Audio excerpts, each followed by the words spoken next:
这就是传说中的鬼口水，只要喝上一口，立马沦陷。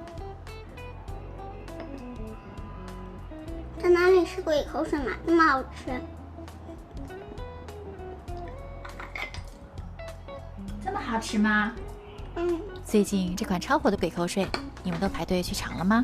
其实不用排队，自己在家里就可以做，做法非常的简单。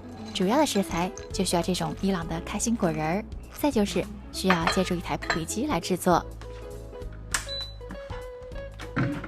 所需要的食材只有4种：伊朗的开心果仁准备80克，干糯米30克，需要提前用清水泡发。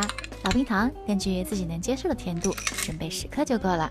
然后加入300克的清水，破壁机选择米糊模式。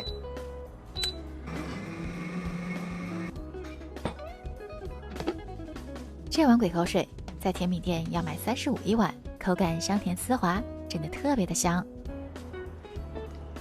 好不好吃？好吃。